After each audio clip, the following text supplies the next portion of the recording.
जय हिंद। आज हम लोग एडुटेरिया का सेट 4 करेंगे। इससे पहले सेट 3 तक हो चुका है।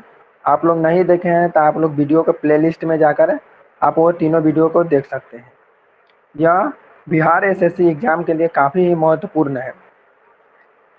अगर आप लोगों को वीडियो पसंद आए तो लाइक और सब्सक्राइब भी कर दीजिएगा, बेल आइकन को भी दबा दीजिएगा ताकि वीडियो बने तो आप लोगों को मोबाइल पर नोटिफिकेशन पहुंच जाए।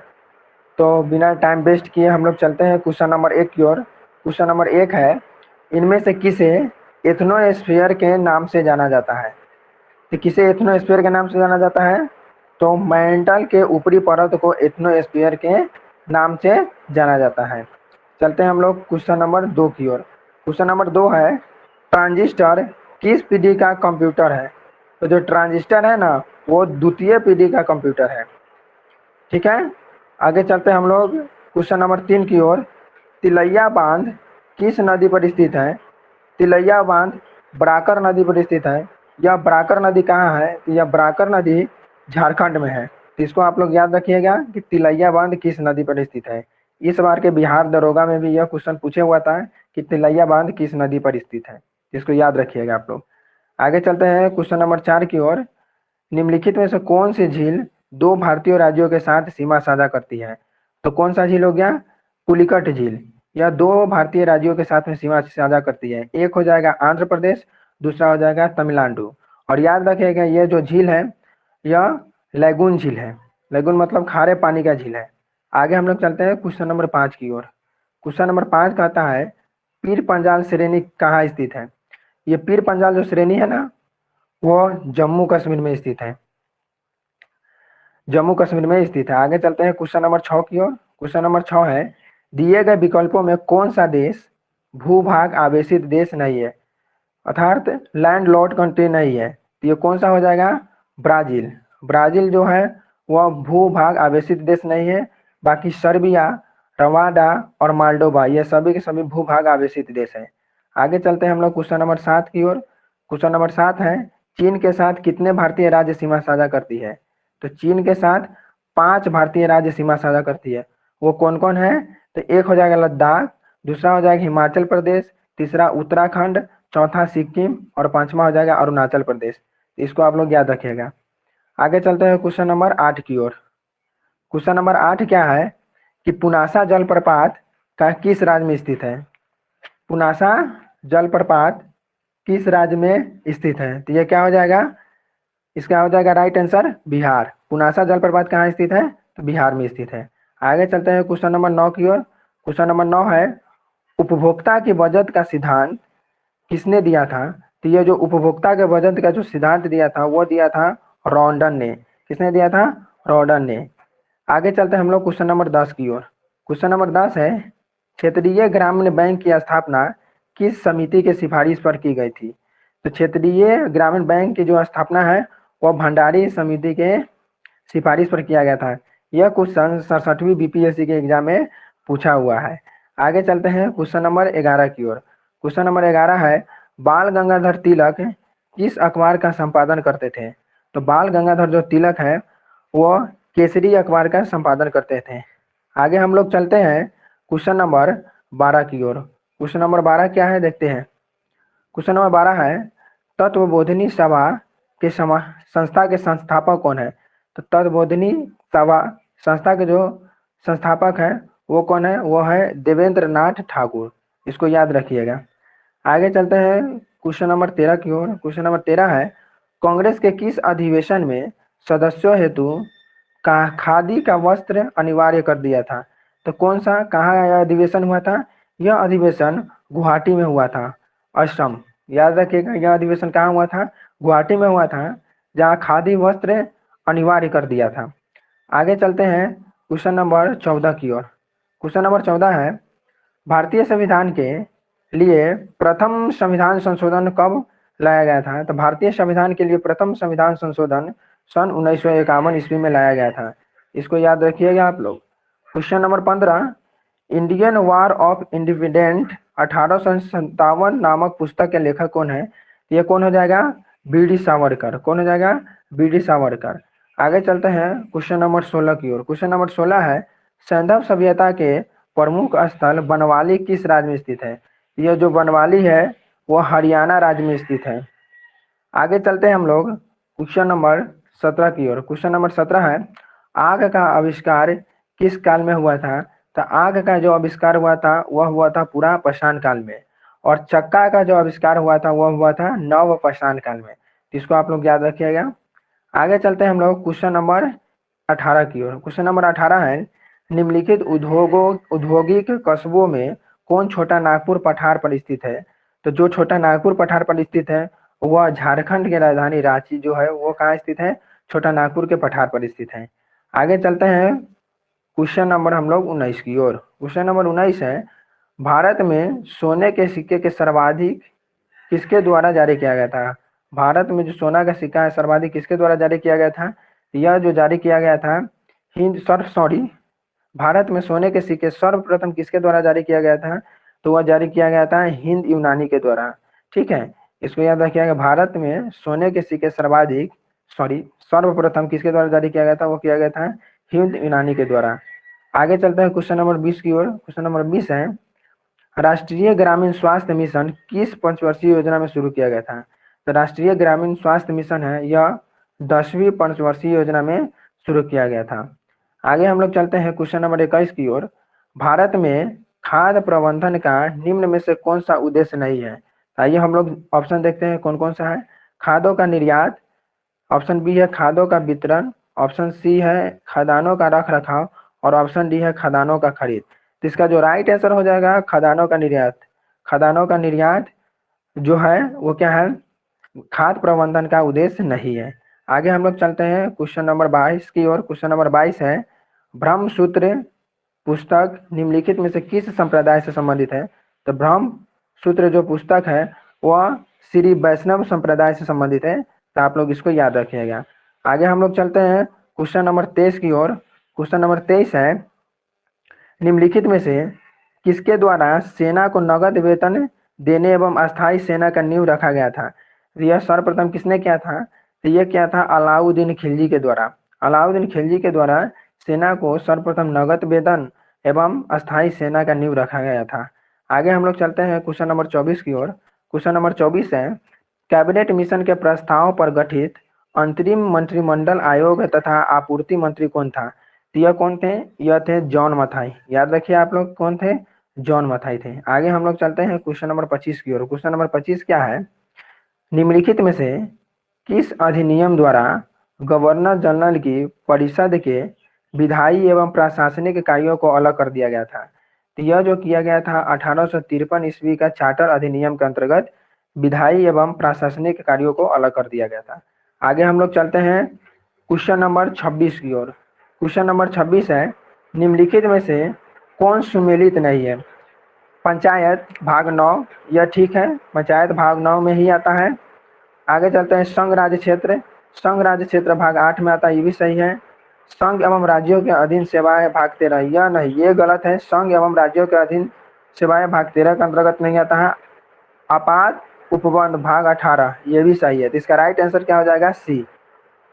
आगे हम लोग चलते हैं क्वेश्चन नंबर 27 की ओर। क्वेश्चन नंबर 27 है, भारतीय संविधान के प्रस्तावना में स्वतंत्रता, समानता एवं बंधुत्व का आदर्श किस देश के संविधान से लिया गया है? तो यह लिया गया है फ्रांस के संविधान से। ठीक है, तो आप लोग इसको याद रखिएगा। आगे हम लोग चलते हैं क्वेश्चन नंबर 28 की ओर। क्वेश्चन नंबर 28 है, लोक नियोजन के विषय में अफसर की क्षमता प्राप्त करना किस अनुच्छेद के अंतर्गत है? यह अनुच्छेद 16 के अंतर्गत है, इसको याद रखिएगा। ठीक है, आगे हम लोग चलते हैं क्वेश्चन नंबर 29 की ओर। क्वेश्चन नंबर 29 है, संविधान के किस संशोधन द्वारा निर्धारित किया गया कि राष्ट्रपति मंत्रिपरिषद एवं उसके प्रधानमंत्री की सलाह के अनुसार कार्य करेगी? तो यह जो किया गया था 42वें संविधान संशोधन 1976 में किया गया था। उस समय भारत के प्रधानमंत्री श्रीमती इंदिरा गांधी थी। आगे हम लोग चलते हैं क्वेश्चन नंबर 30 की ओर। गंगा डॉल्फिन को जलीय जीव कब घोषित किया गया था? तो गंगा डॉल्फिन को जो जलीय जीव घोषित किया गया था वो किया गया था सन 2009 में। आगे हम लोग चलते हैं वरीयता क्रम में निम्नलिखित में से सबसे पहले कौन आता है? तो वरीयता क्रम में निम्नलिखित में सबसे पहले कौन आता है? आइए हम लोग ऑप्शन देखते हैं। ऑप्शन ए है लोकसभा अध्यक्ष, ऑप्शन बी है उप प्रधानमंत्री, ऑप्शन सी है भारत के मुख्य न्यायाधीश और ऑप्शन डी है राज्यों के राज्यपाल अपने राज्यों में। इसका आंसर क्या हो जाएगा? राइट हो जाएगा ऑप्शन डी, राज्यों के राज्यपाल अपने राज्य में। आगे चलते हैं, हम लोग देखते हैं क्वेश्चन नंबर 32। क्वेश्चन नंबर 32 क्या है? प्रथम योजना आयोग के उपाध्यक्ष कौन थे? तो प्रथम योजना आयोग के जो उपाध्यक्ष थे वो थे गुलजारी लाल नंदा, जबकि प्रथम योजना आयोग के जो अध्यक्ष थे वो कौन होता है? प्रधानमंत्री होता है, और उस समय प्रधानमंत्री कौन थे? जवाहरलाल नेहरू। तो इसको याद रखिएगा। आगे चलते हैं हम लोग क्वेश्चन नंबर 33 की ओर। क्वेश्चन नंबर 33 है कृषि भूमि को छोड़कर अन्य संपत्ति पर संपदा शुल्क किस सूची के अंतर्गत आता है? तो कृषि भूमि को छोड़कर अन्य संपत्ति पर जो संपदा शुल्क आता है वह संघ सूची के अंतर्गत आता है। आगे हम लोग चलते हैं क्वेश्चन नंबर 34 की ओर। क्वेश्चन नंबर 34 है निम्नलिखित में से कौन पॉलीसेकेराइड के उदाहरण है? तो देख लेते हैं। ग्लूकोज, माल्टोज और फ्रक्टोज ये सब पॉलीसेकेराइड नहीं है। इसमें पॉलीसेकेराइड कौन हो जाएगा? तो इसमें पॉलीसेकेराइड हो जाएगा काइटिन। याद रखिएगा पॉलीसेकेराइड का है उदाहरण कौन हो जाएगा? काइटिन। तो इसका राइट आंसर हो जाएगा डी। आगे हम लोग चलते हैं क्वेश्चन नंबर 35 की ओर। निम्नलिखित में से किस विटामिन का संश्लेषण हमारे शरीर में होता है? तो विटामिन के, इसका संश्लेषण कहाँ होता है? हमारे शरीर में होता है। आगे हम लोग चलते हैं क्वेश्चन नंबर 36 की ओर। निमोनिया बीमारी किस अंग को प्रभावित करता है? जो निमोनिया है वो किसको प्रभावित करता है? फेफड़ा को प्रभावित करता है। ठीक है, तो इसको याद रखिएगा। निमोनिया में क्या होता है? फेफड़ा के अंदर पानी जमा हो जाता है, उसी को निमोनिया कहते हैं।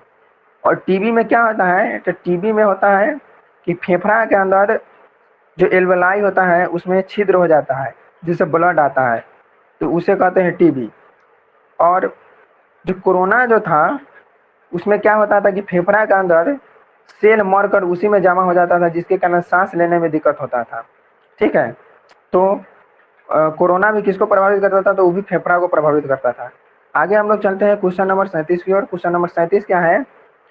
हृदय संबंधी असमानताओं का पता लगाने के लिए निम्नलिखित में कौन सा यंत्र का उपयोग किया जाता है?